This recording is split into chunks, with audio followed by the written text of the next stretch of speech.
Hello, everybody. Welcome. I am walking around the lake. You can see a couple of turtles sunning themselves on the end of the above water end of a log. It's funny how they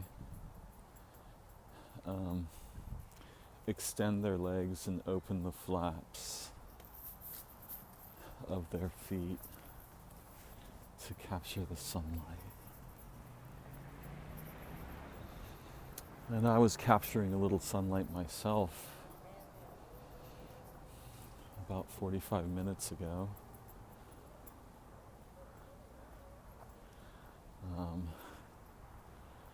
Took off my upper body clothes and sat some zazen in the children's garden.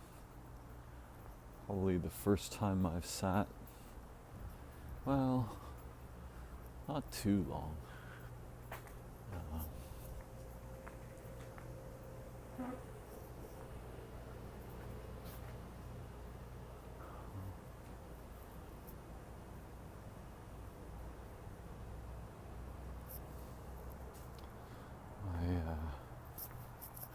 Wanted to get a little bit of sun on my skin. It's been rainy here, which is lovely in its own way.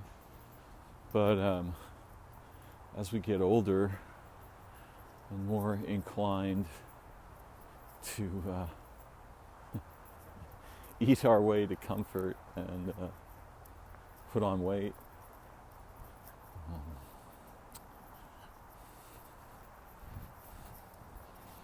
it becomes challenging to maintain some degree of fitness. So I like to get out and walk, and when it's raining that can be tough. Yesterday I did climb a couple of one of the steeper hills near my house. There's a few of them. And some of them are pretty steep and they last for about a mile or so. So I got a little exercise yesterday. You know,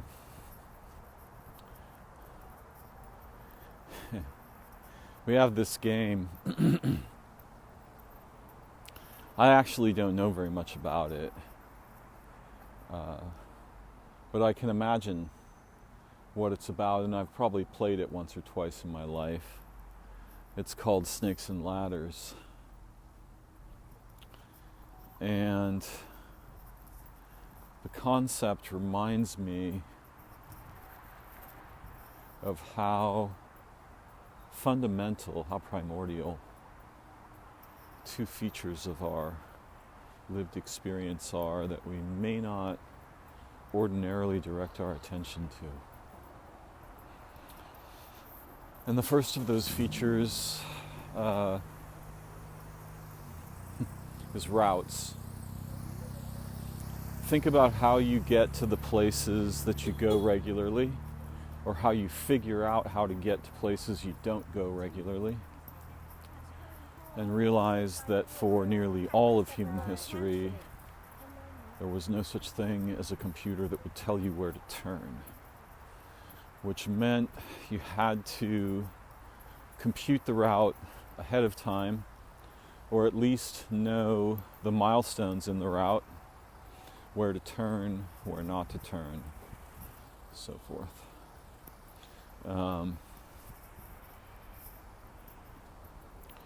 Now, if you happen to see a human being or an animal at a specific place at a specific time, there's a very good chance, well, there's a reasonable probability, it depends on many other variables, but there's a reasonable probability that if you're around that same place at approximately the same time, you may see that animal or that human again.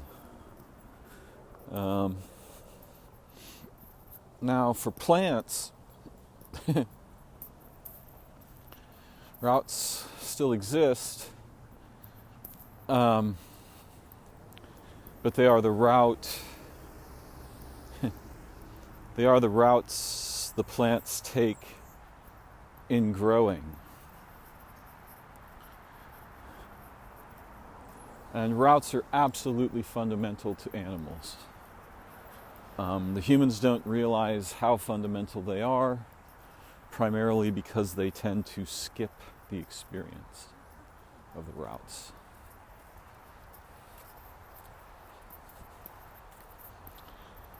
And the second primordial thing is gaps. Obviously, if you look at a plant, I'm looking at a sleeping tree, has no greenery, and I see the route of its shape and branchings, and then I also see the polarity of the route in the gaps between the branchings.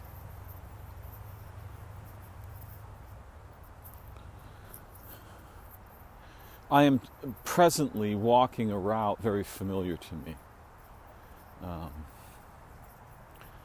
If you wanted to catch up with me, you'd have a pretty good shot at doing so in the late afternoon on this route. I'm here nearly every day. A somewhat dangerous announcement, since I think there are very few people with good intentions who would like to catch up with me, and a few relatively serious people with not so good intentions. And in case one of you is listening, yes, I'm aware you exist. I'm aware of your machinations. Quite aware. In the same way you're aware of me, I'm aware of you.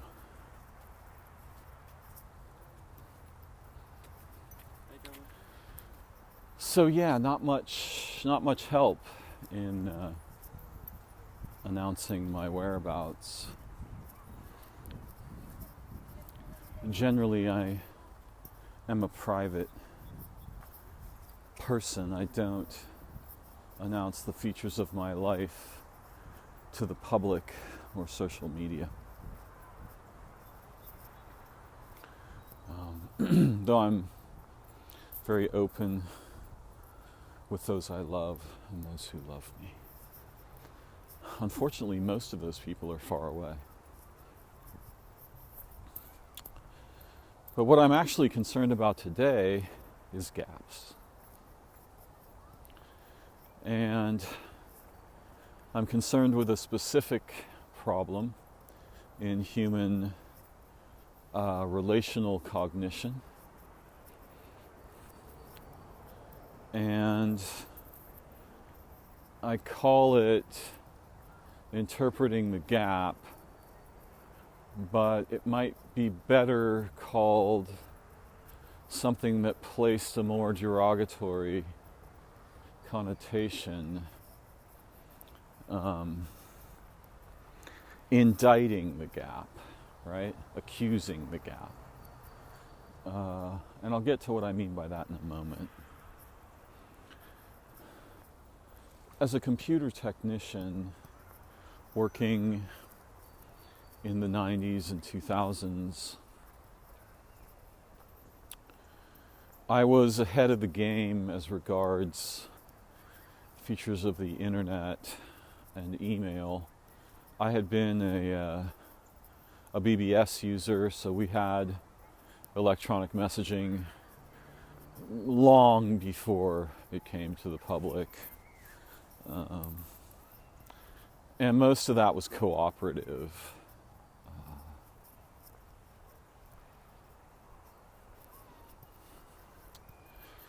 as I watched the birth of email,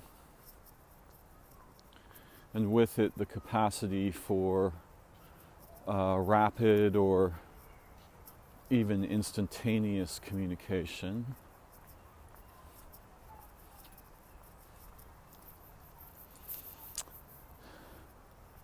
I quickly discovered that this was problematical for humans.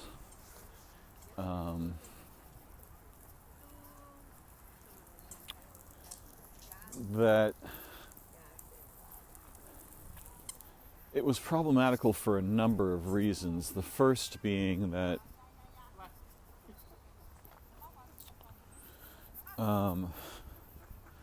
we would rarely communicate with what I might call dire pragmatism, right? Brief, concise statements, declarations, questions, so forth, devoid of context in conversation or togetherness. So a sudden message from the blue acquires senses of urgency that are inappropriate to human communication and dangerous to human relationships, fundamentally dangerous. I myself suffered from the results of those dangers in my own relationships, losing more than one or two to the capacity to communicate instantaneously and in a decontexted relational situation.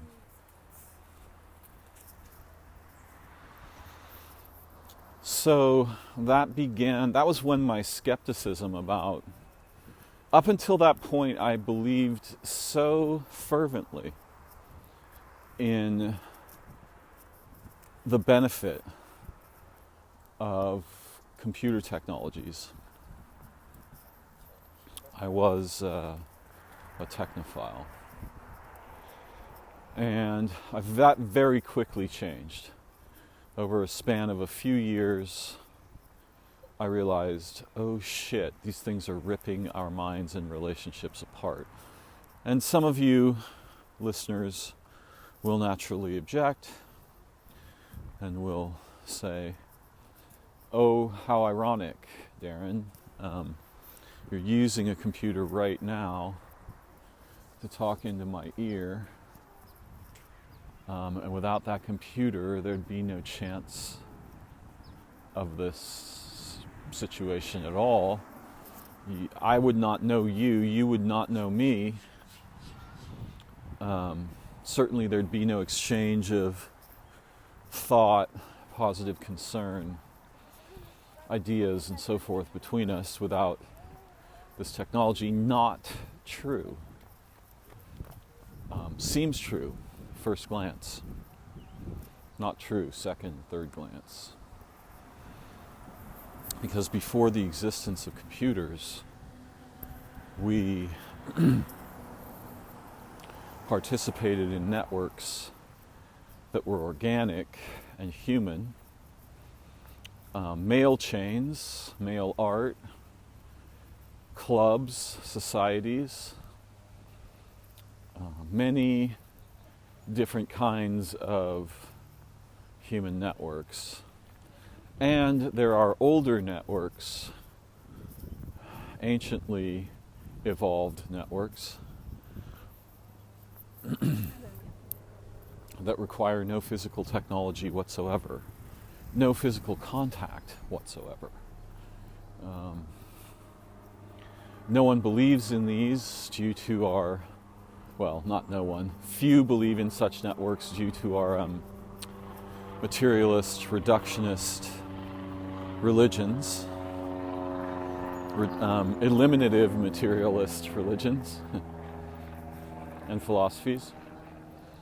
But I promise you those networks exist, are accessible to your body and mind, your spirit, your soul, and are real.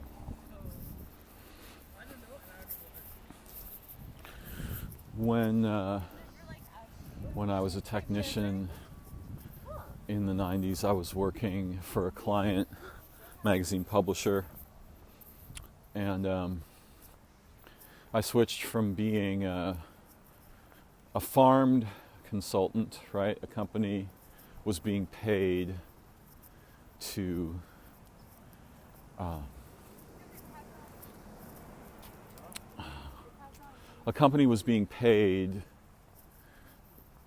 to farm me to the publisher for like a week out of the month. And I switched to being a private consultant. They bought me out of the contract with my employer, the non-compete, right? They bought me out of that. And I was working for them directly, and they asked me if I'd wear a beeper. And they offered me a very significant sum of money to wear a beeper. More than $2,000 a month. Like, actually more than double that. And I refused. And they were like, why? Why? I'm like, first of all, I work for you, but I don't want to be tethered to you. Secondly, if you need me, I'm not hard to reach. You'll be able to reach me most of the time within 30 minutes, no matter what I'm doing. Just call me on my landline. So I continued to work for them for a time. By that time, I had become very suspicious of the developing communications technologies and was well aware of their general toxicity. Meanwhile, right across the street was Wired magazine, who tried to hire me away from PC World, where I was actually producing their magazine, helping them produce their magazine on Macintoshes, ironically. And Wired tried to hire me away with the coolness factor. By the way, all of these things have to do with routes and gaps. In case this isn't obvious, I'll just remind you. And Wired basically wanted me to work for them effectively 24/7 for about an eighth of what PC World was paying me. And I only had to work for PC World 5 days out of the month. So the offer was ridiculous. And Wired was famous for underpaying and overworking their employees under the aegis of being extremely cool and having a game room and a chef come in, and the typical sort of Silicon Valley perks. I wasn't impressed. I mean, I was modestly impressed. The work environment was vastly cooler at Wired. But I could see the propensity for slave driving, so I avoided it.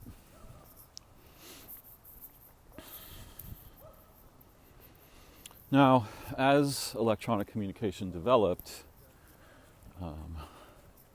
and people started carrying phones around with them, this was a dream.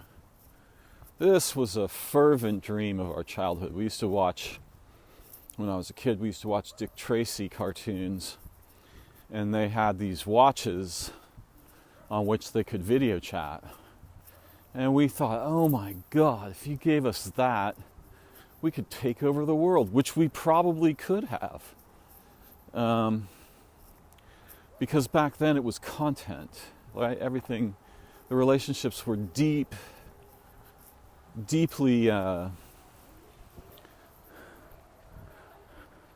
content rich.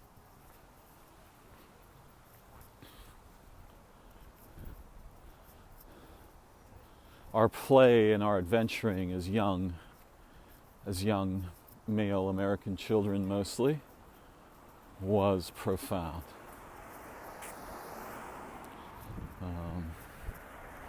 And we managed to do some fairly crazy stuff with simply walkie-talkies and tape recorders.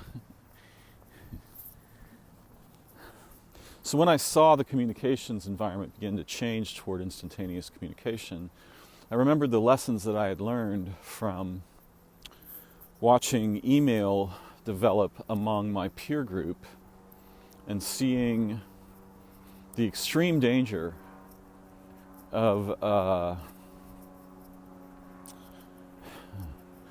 trivial, off-the-cuff comments, thoughts, communications. None of us were trained in the dangers, and since we didn't know the dangers, we were like chicks crossing freeways. A lot of those relationships died simply because of a message sent in haste, without forethought, or a message received with no, that was evaluated according to something that had nothing to do with the intentions of the sender, because the sender's intentions could not be reasonably ascertained from, 16 words in text. No vocal music. The brevity, the abruptness is naturally interpreted as disdain in human relational cognition, even when there's no disdain intended. There are many, many other dangers. It's not my goal to here catalog them, but to highlight a few and to survey the landscape from above.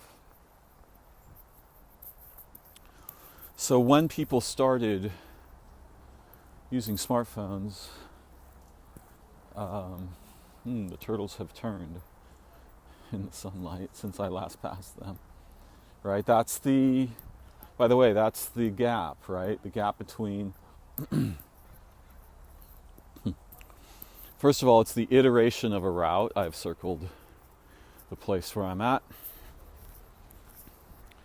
And the iteration produces the gap between the two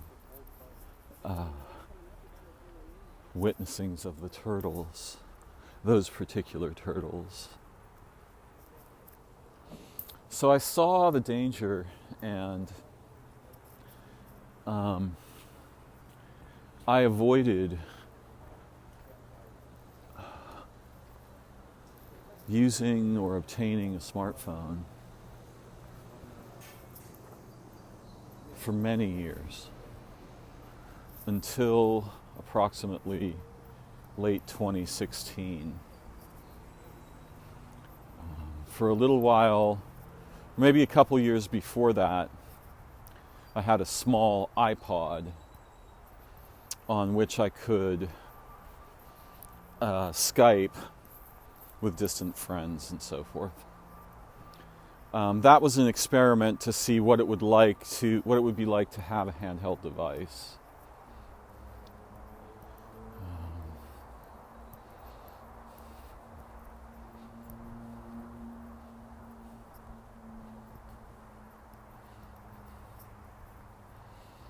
Surprisingly, that device showed up in my dreaming almost immediately after acquiring it.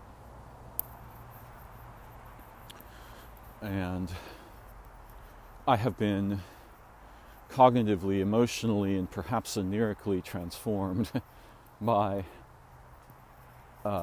carrying a smartphone since around 2016. Although it wasn't until about probably mid-2018 that I ever took the phone out of the house.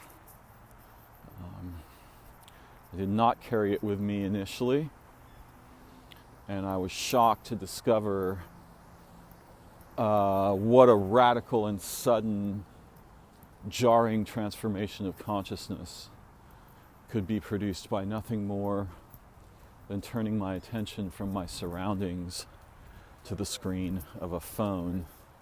And in case it isn't clear to you, what we're talking about here are routes and gaps.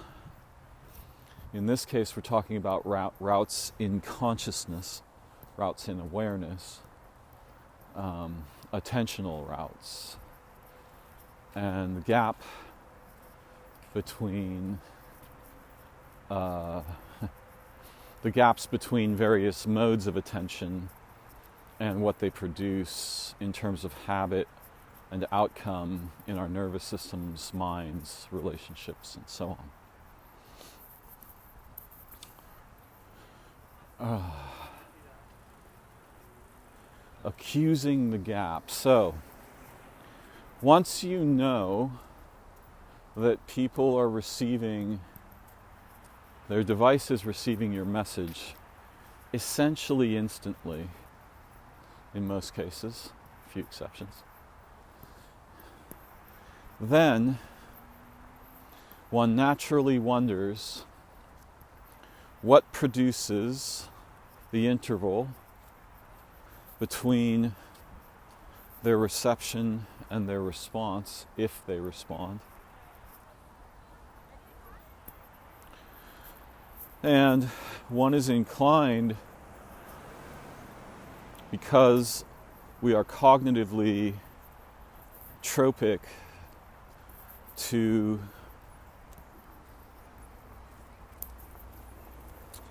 attend ambiguity and threat, and also to make predictions around these.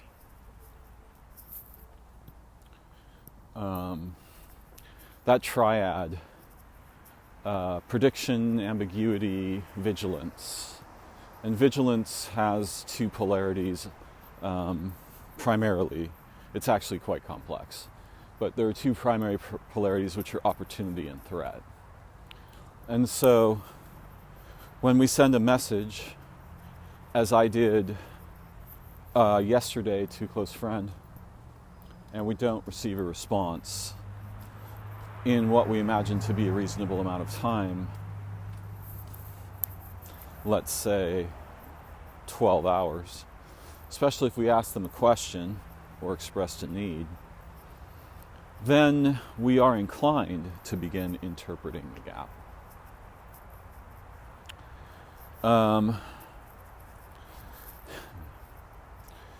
Now, there are certain technologies, particularly social media technologies, that amplify this danger manyfold.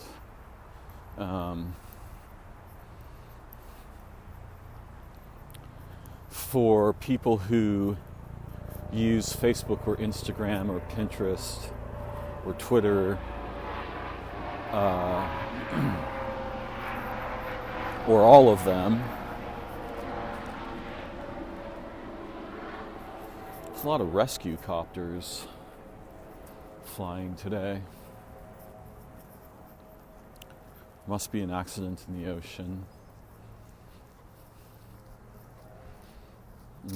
By the way, notice that to make that observation, I must be interpreting the routes, because I've noticed 3 helicopters of different kinds going in the same route, and then also the gaps over what period, like what's the interval, and it's been about 25 to 30 minutes between each copter, and the fact that more than one would go there indicates something serious.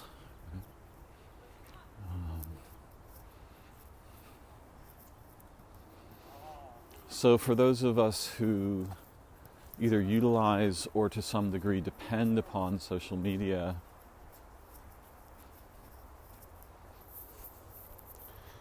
for our business, for recruiting clients, for getting paid, for attention, for building new relationships or maintaining existing ones,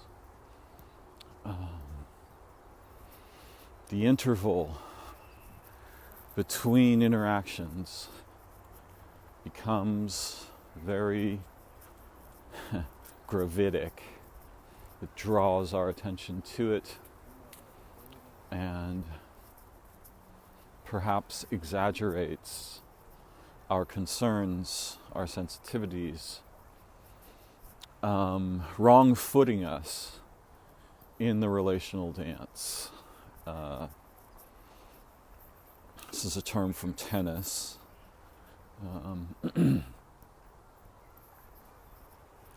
So preparing us to fail, rewarding with dire neurochemistry and nervous system problems,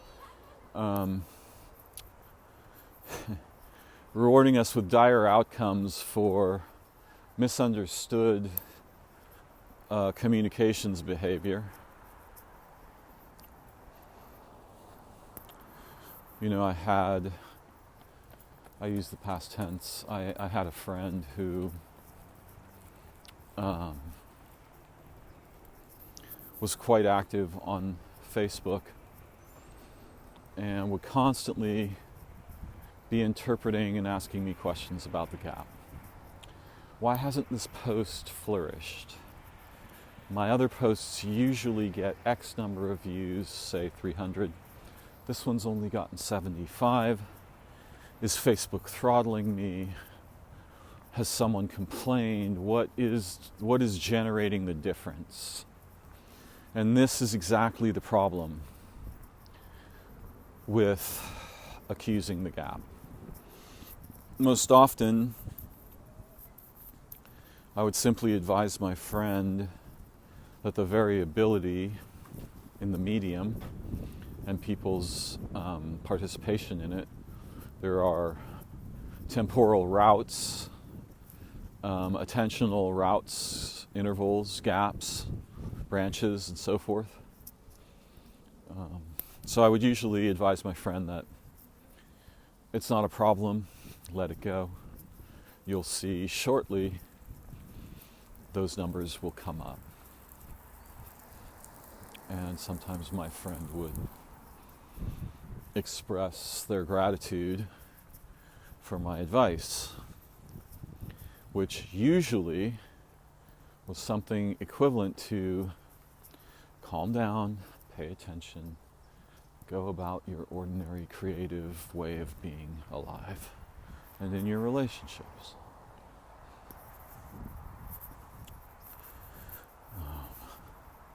I'm not singing the praises of my advice, which in most cases was solicited by my friend. What I'm trying to say is that the amount of interval checking that was going on in that person's life, the amount of checking and interpreting the interval, and not just on social media, but in every aspect of their lives, was extreme and was producing cognitive, relational, emotional, psychological sequelae, consequences. And my friend is not aware of this.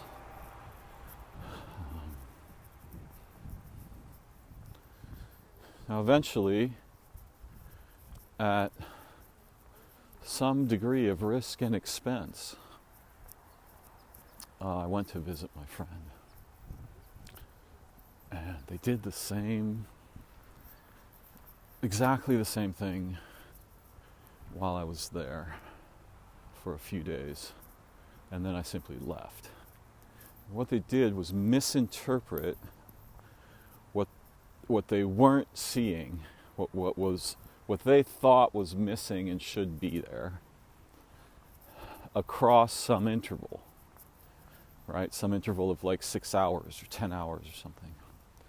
And one of the problems with interpreting the gap is that the intervallic intelligence, the natural rhythms and temporalities of somebody who is not on social media 14 hours a day are completely different from those of someone who is.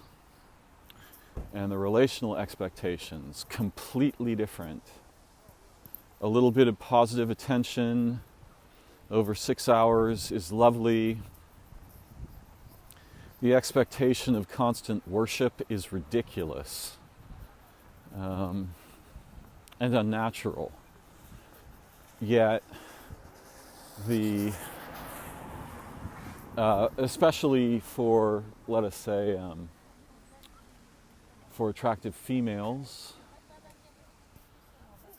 the frequency thank you for the handout. At which they receive what appears to be the positive attention of onlookers, surveillors, quote, fans, unquote. The frequency on social media is very high. And so they might mistakenly transfer the expectation of that frequency to other relationships. And when those other relationships do not produce a similar frequency, once again, gaps, intervals, routes, they find cause to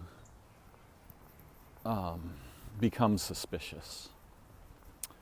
And in case this isn't obvious, I'll make it very clear.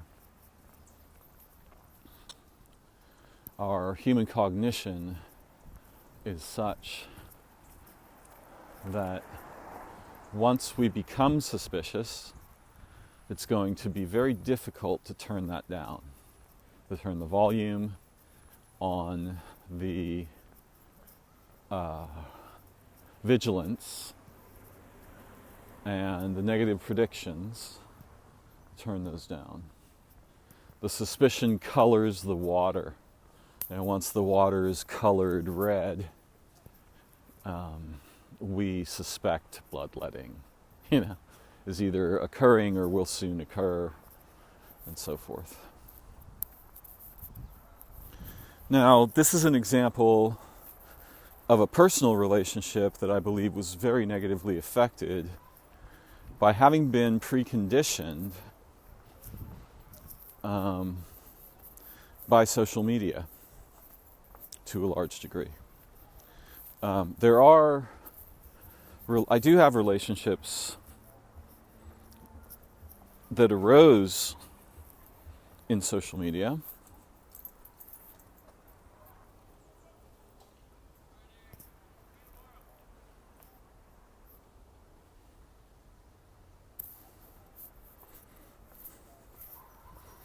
That don't really have this problem.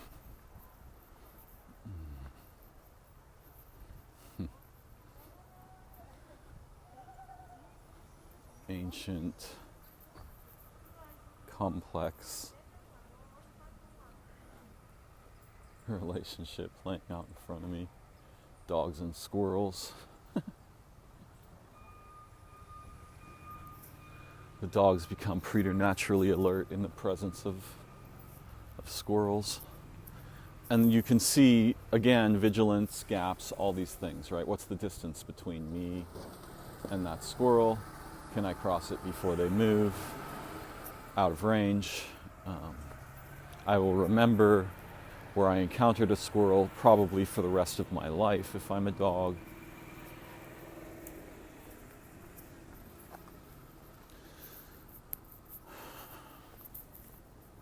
So,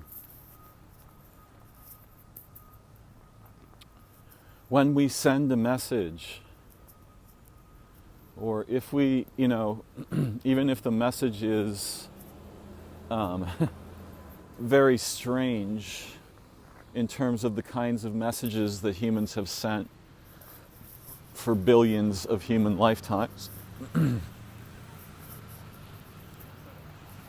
if we click on someone's post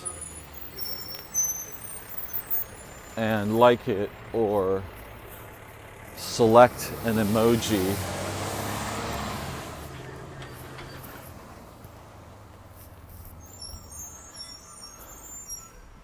there is some interval between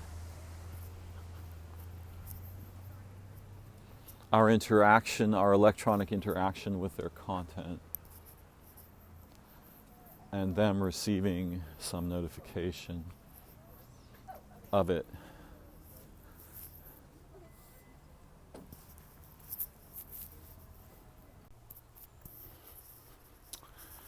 And humans are easily entrained by electronic signaling protocols. We are profoundly vulnerable, if not addicted, to anything that presents as positive observation by desirable others. Obviously, especially for women, there's plenty of negative observation. Observation we don't desire, right?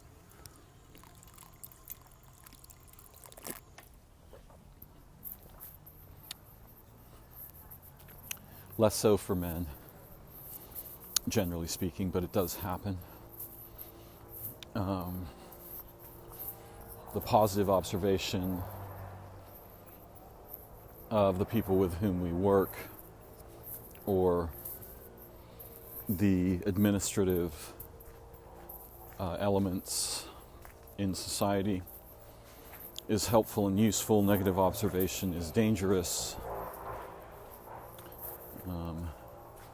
They're grinding up trees in the botanical gardens again. There's an interval I wish would be much longer, right? The interval between the cutting down and grinding up of trees in Golden Gate Park. There's recently been some vicious tree slaughter at the gateway on 9th Avenue to this park. Just arbitrary slaughtering of trees, some of whom I dearly love and have long known.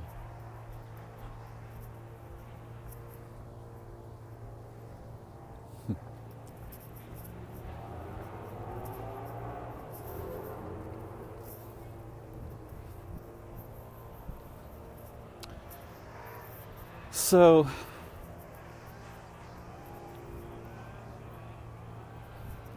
it's funny, there's one relationship where, in my life, where we don't really communicate much at all over years, and yet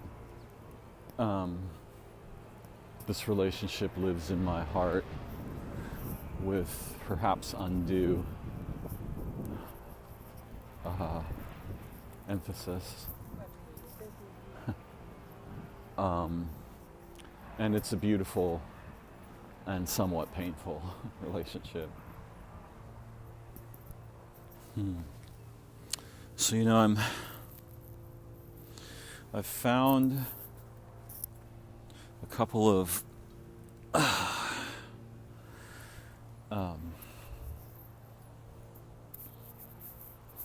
night crawlers on the path where the humans are treading, and they are relatively desiccated. So the problem is that the interval between access to moisture and desiccation in sunlight on pavement is too long.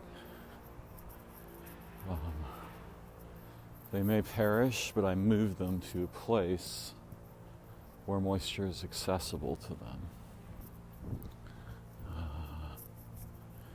Perhaps too late. There is a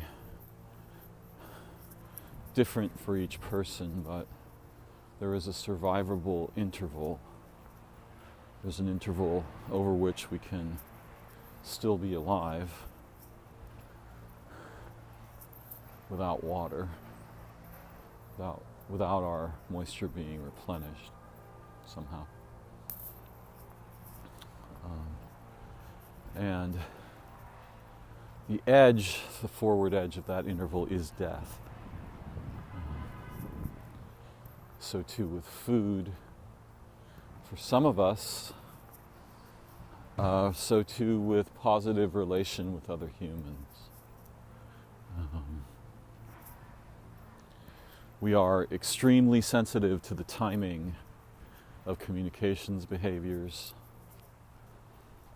and we are vulnerable. And what's the opposite of vulnerability?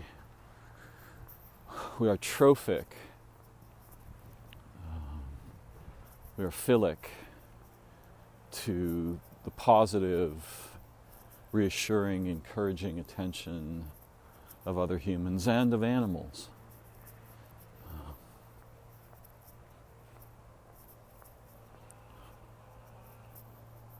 So anything that disrupts or mechanizes the otherwise natural rhythms of our relational interiority, our emotional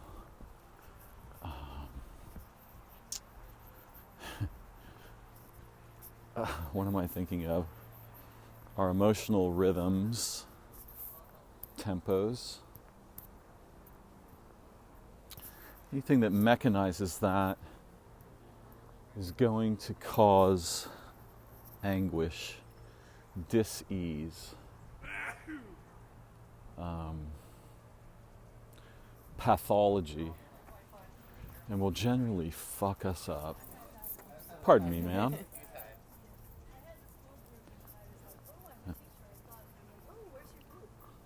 Where's your class? Group of one. Yeah, I was telling down there like a couple students that came in with the school group ticket. I'm like, oh, that's where the rest of you. And the more trenchant, the more it becomes important to allow these technologies to mechanize the between of us, the more new forms of suffering and pathology will naturally emerge, mutate, and become effulgent in our direct experience. And this means dead human relationships. It also means a profusion of representations of relationships that are not actually relationships, right? In the same way we have money, which is a representation of value that actually has no value whatsoever. It will not keep you alive unless everybody agrees that it has value. Will not feed you, will not clothe you, will not love you. It only works because there's an agreement among the humans that the representation is real. And this is one of our greatest vulnerabilities as humans. To substitute representations for relationships, health, well-being, creativity, desire, play, joy, wonder, awe, ecstasy, the virtues and beauties of our potentials.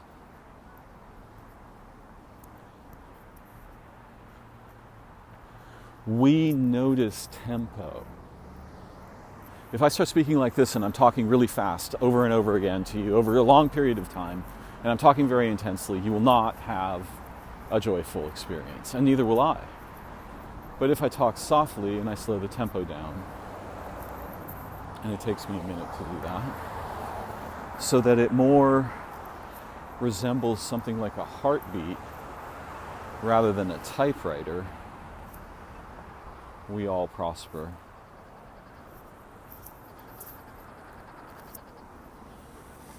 Naturally, we relax. Naturally, we feel comfort, reassurance, safety, calm, protection. Tempos matter in human cognition and nervous systems. Anything that accelerates them had better be doing that for a damn good reason. I'm going to pause, but don't be worried. I haven't abandoned you. I'm not angry. I haven't judged you. I'm actually just going to eat some food. I shall return, hopefully, shortly. Stay with me. So,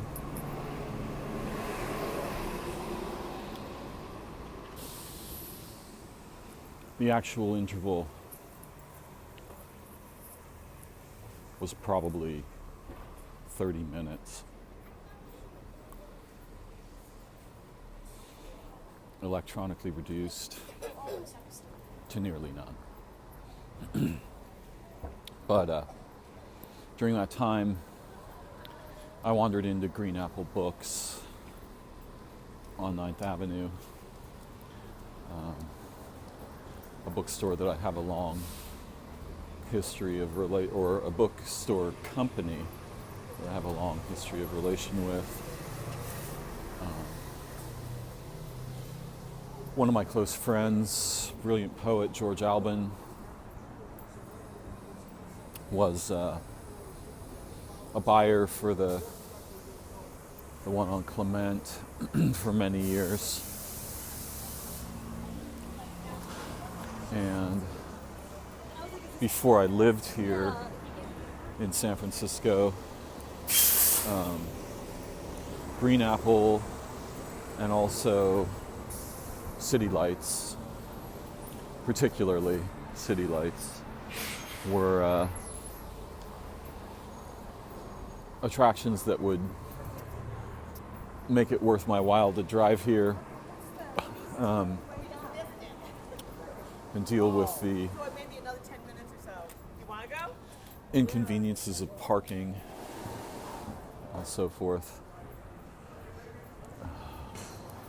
Also certain comic book shops. We still have one in my neighborhood, which is shocking, truly shocking.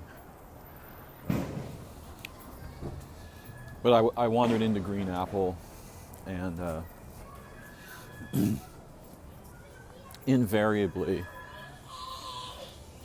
the conversation occurring between the employees is extremely fascinating, witty, brilliant, intelligent.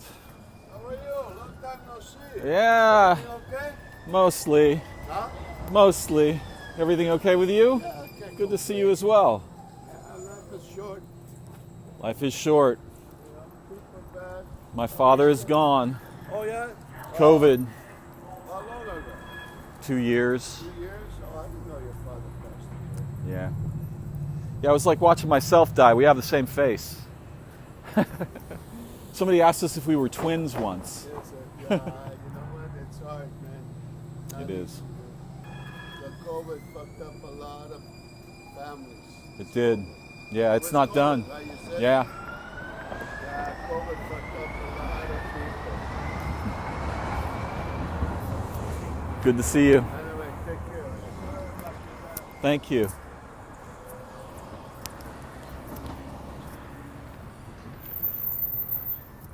So yeah, whenever I'm in Green Apple, I listen to the employee banter, and these are mostly a bunch of 20-somethings, but very well read, articulate, curious, divergent, and it's always so entertaining to hear their banter. And today, I mean, it's much more entertaining than almost anything that I listen to. Though I admit, I find one of the young women who works there very attractive. Gonna have another pause here. Say hello to a neighbor.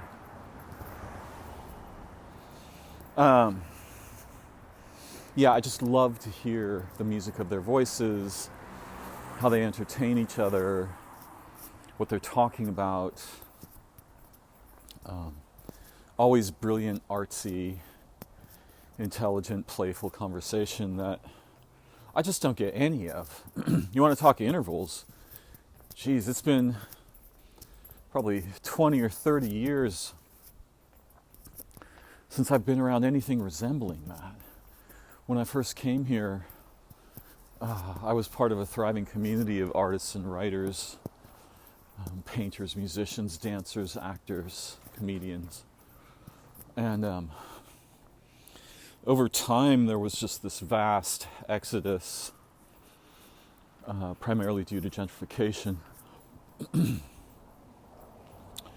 meaning the cost of living and renting here became unsustainable for nearly all of my friends. And I'm the sort of Robinson Crusoe of them. I doubt any of them live here anymore. A number of them are dead. But so I love listening. I mean, there's a truly terrifying gap. The only time I get much of that these days, and there must be some remedy for this, I just don't understand how to obtain it or become it. Yeah, the only time I get any of that is occasionally when I'm dreaming.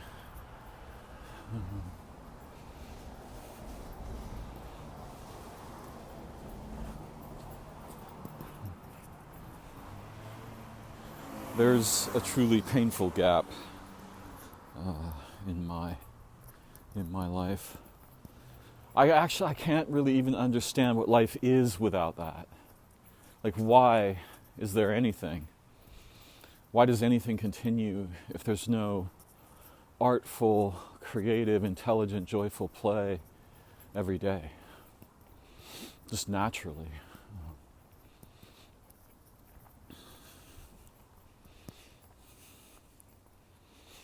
You know, if I had to, the kind of terrible thing is that I saw this coming.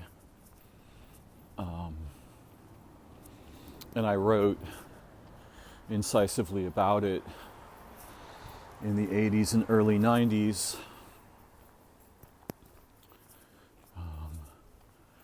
When the Republicans were attacking the National Endowment for the Arts and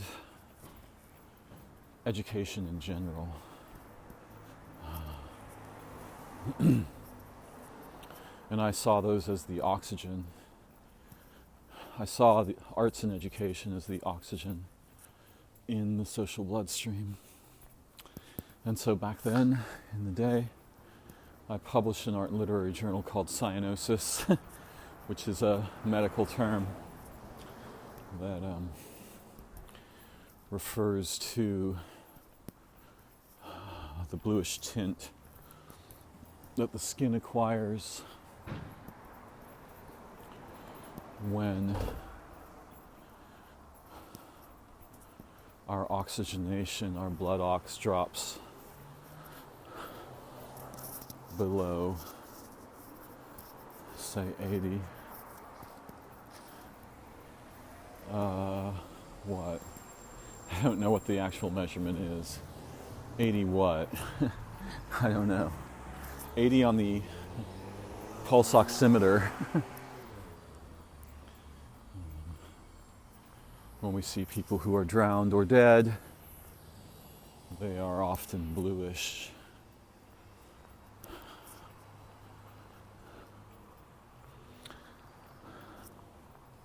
So, there will be a gap, and we will experience many technologically imposed gaps.